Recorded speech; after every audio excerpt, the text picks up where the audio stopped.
በአይን የተንከራተተ እግዚአብሔርን በየቀኑ በቃ ተሙን መጠበቅ ሆኗል ስራዬ። እግዚአብሔርን ማን ነው እንደኔ እንደው ተስፋ አድርጎ እየጠበቀ ያለው? በእውነት በሱ ሰበብ ስንቱ እየዳነ ነው። መቼም እግዚአብሔር እንደው እውነት አረ ፈጣሪ ሆይ አረ ታሙዬ እንዲህ ከወር በላይ ለሆነው እኮ ነው እንዲህ ይዝን ያህል። አረ ፍትህ ለጀግኖቻችን፣ ብርታት ለጀግኖቻችን፣ ፍትህ ለጀግኖቻችን። ብርታቱን ጤናውን ያድላችሁ ሳሚ። እውነት እውነት ጀግና ብያለሁ ሳሚ። ሳትሰላይ ሳትደክም እንደዚህ ለተሙ እንዲመሩጥ የልፋትን አይቶ በቂ ጥረትን አይቶ እኛም ደግሞ እንደዚህ በተስፋ መጠበቃችን አይቶ ፈጣሪ አምላክ ይርዳክ። እግዚአብሔርን ፈጣሪ አምላክ ይርዳ። እርግጠኛ ነኝ 100% ደግሞ እሱ ተሙ አለ በህይወት። እግዚአብሔርን ቢሞት ኑሮ እንደዛ አንገላቷችሁም ነበረ። ግን ስላለ ነው እንደዚህ የሚያደርጓችሁ። ግን ደግሞ አንዳንዴ በተሙ ሰበብ ስንት ወጣት እየዳነ ነው። እና እንግዲህ እያያችሁ ነው እግዚአብሔርን። ይሄ የሰይጣን ነገር በስማ እኔ ዘመድ ምናምን ይባላል እንጂ ውሸት ነው ውሸት። ወይ ብር ያለው ወይ እንደዚህ ወጣት ነው እንጂ በዘመድ እንደዚህ ይተላለፋል ውሸት ነው።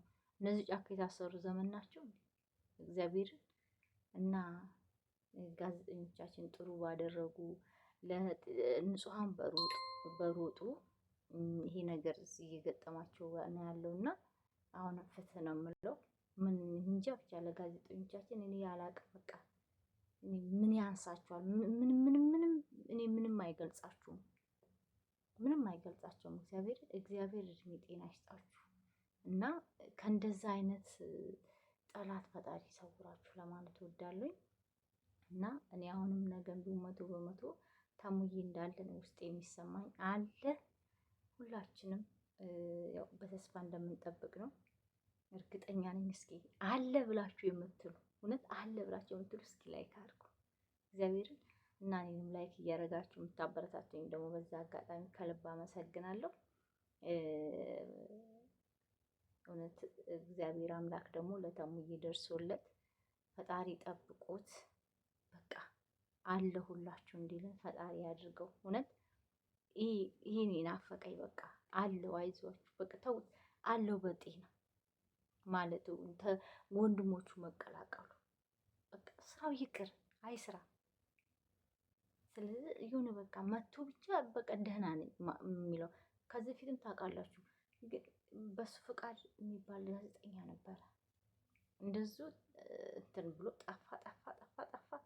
አሁን ገበና ሾው ላይ ማለት ነው። እና ለምንድን ጋዜጠኞቻችን ላይ እንደዚህ አይነት ነገር እየደረሰ ፍትህ? እኔ እውነቴን ነው እግዚአብሔርን ነው የምላችሁ።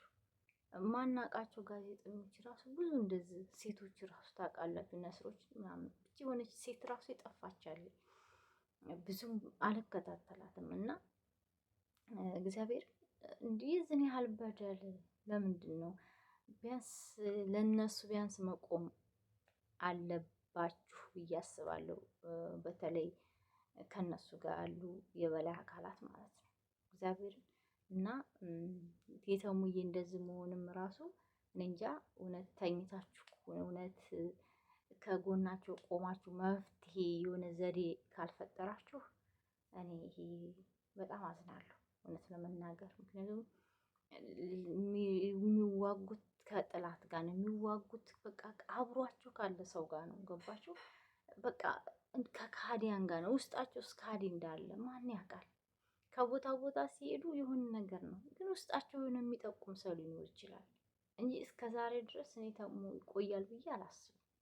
ምክንያቱም ከውስጣቸው የሆነ ነገር ለነዛ እያቀበለ እናንተንም እየመሰለ ታውቃላችሁ፣ አስመሳይ ሰው ሊኖር ስለሚችል ውስጣችሁ በደንብ ገምግሙ እንጂ በዚህ ልክ ቦታ እየተነገራችሁ ተሙዬ ይጠፋል ብዬ አላስብም። ግን እግዚአብሔር አምላክ ይድረስለት ለማለት እወዳለሁ እውነት ለመናገር።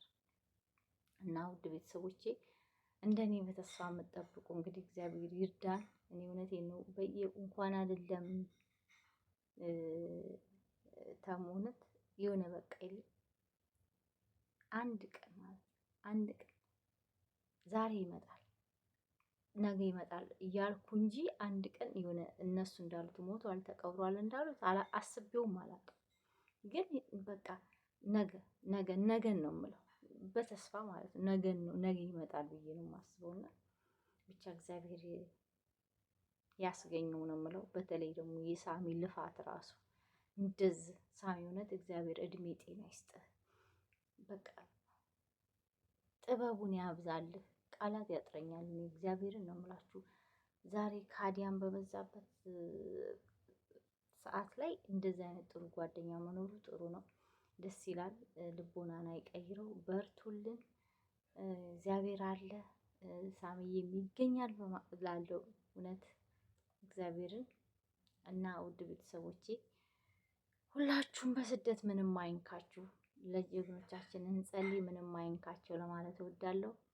በተረፈ እንግዲህ ጉጉታችንን ፈጣሪ ሙሉ ያድርግልን።